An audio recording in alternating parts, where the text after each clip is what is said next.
Hi, welcome back everyone. My name's John from Silverstone Shooting Centre, and we're back here at part 2 of our 2.2 ammunition test.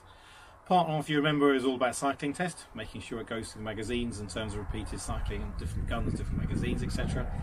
Part 2, this one, is accuracy. Now, you look at accuracy tests, you tend to look at single shot accuracy. For practical shooting, most of the shooting we do is double tap 2 shots. So we're looking at a variety of tests we've done here. All the details of this, the final test and the final result, will be below in a big website report that will come out at the same time as this video. But to give you a rough idea where we are now, I thought we'd go through some of the process we went to. Now, we have already done what we call bench testing, which is literally taking a fixed stand, something like this, and literally bolting it to the bench, and then literally attaching the rifle to it, zeroing it, and then literally just taking shot by shot. Total of 150 shots per type of ammunition at targets ranging from 10 to 50 to 100 metres. 10 metres is pretty straightforward, you can't put in the same hole, something's wrong. But at 50 metres, 100 metres, the results were quite varied, to say the least. We're now what I call my sanity test. This is my final test of just making sure that I'm happy with the results that we've got. Now this time I'm actually shooting off a bag.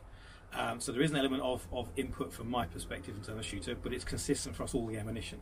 And this is the 4th test we've done of this kind, so we're averaging out quite well. Important thing here is that because we shoot double taps, the movement of the rifle on the report of each shot is actually a factor to consider in terms of ammunition. Most people can shoot the alpha on the first shot. It's the second shot drops you to a Charlie or a Delta, which affects your score. Double alphas will win you the match. So that second shot is also very important. So this time I'll be shooting relatively quick succession into the same target, different ammunition. So what I'm going to do here is go down to our final 8. These are the last 8 types of ammunition that have passed all the cycling tests and all the accuracy tests done so far. So in no particular order, I've got the Remington 2.2 Thunderbolt. You can just about see that in the camera, I think. And then I have the CCI Mini Mag, which is the one that everyone knows because it's the main one that we've been shooting as well ourselves. We've got the Ely Force, which is the last of the Ely ones to make it through to the last 8. We've got the RWS R100, which is a hugely expensive round, frankly, but it's very accurate so far.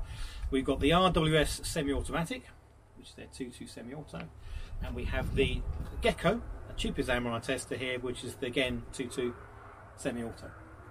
So what I've got here is a couple of things. I've got some Thunderbolt in one, and I've got RWS R100 in the second one. What I'm going to do is I'm going to shoot 10 rounds into target, and then I'm going to swap over magazines, shoot another 10. Any jams or misfeeds here aren't important. We've already done the round testing. The gun is already relatively dirty. We're keeping consistent across on the board. The main thing here is simply getting that idea of accuracy. Because we have all the TVs at Silverstone Shooting Centre, I can see immediately where the rounds are going, which is all very well and good. So, put 10 rounds in, change mags, another 10 rounds in, then we'll go through all the magazines and go from there. Okay, so, eyes and ears on as usual. I'm using my Smith & Wesson 1522 race gun, which is the main gun that I compete with, which is a bit tuned, to say the least, etc. Carbon fibre barrels and various bits, etc. Running a Vortex 1:4 power scope.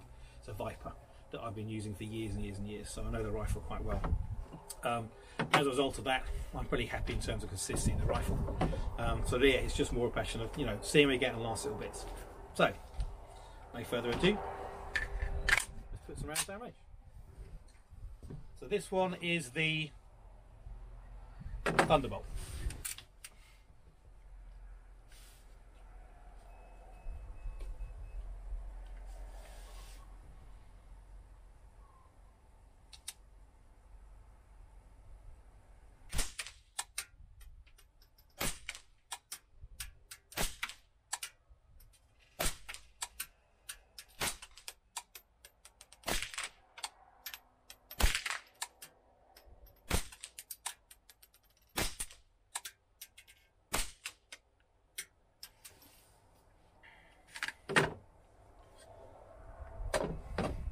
Thunderbolt. So this one now is the RWS R100.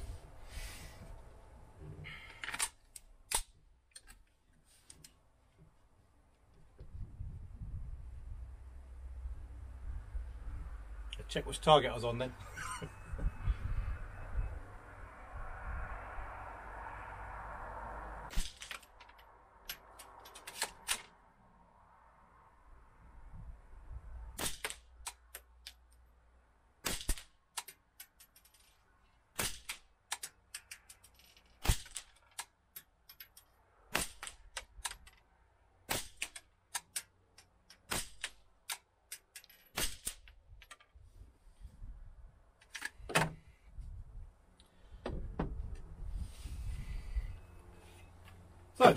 that's those two done.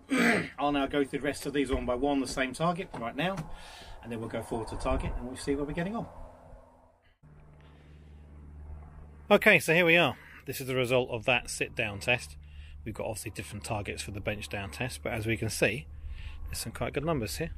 So in the order we shot, we've got the Thunderbolt, RWS,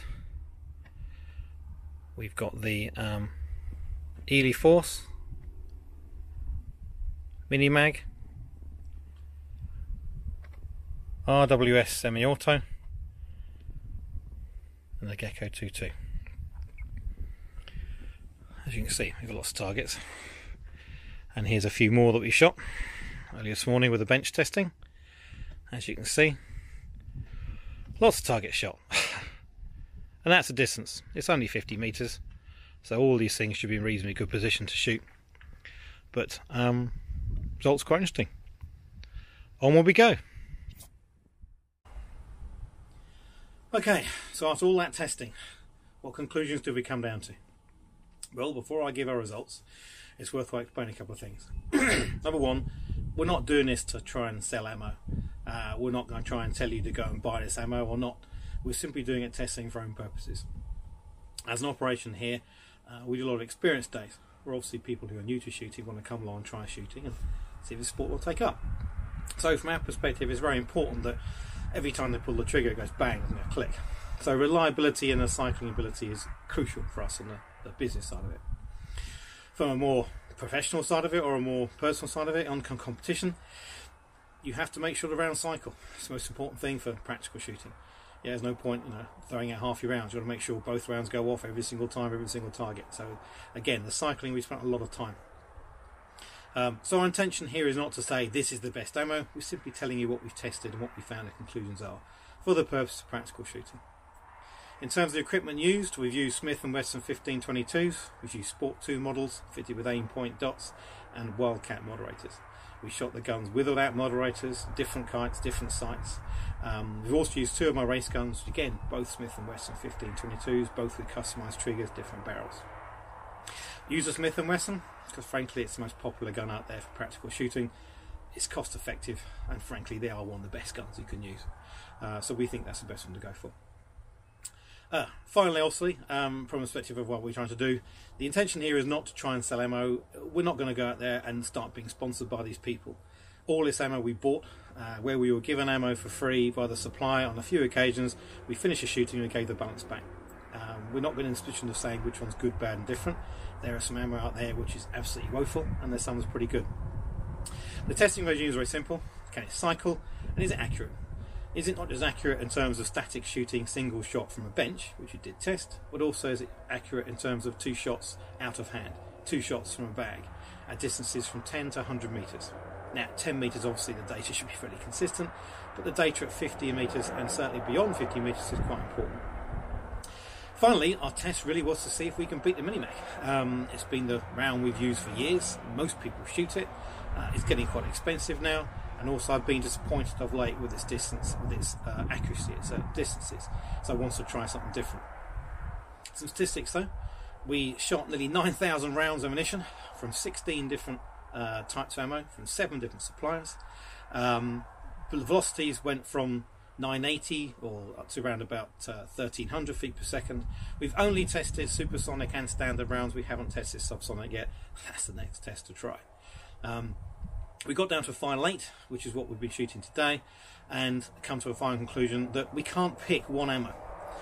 We're picking 2 because they do perform so well and so closely together in a test, some better than others in the other areas and some not. But this is the ammo we're going to be using here at Silverstone Shooting Centre, what I'll be shooting competitively.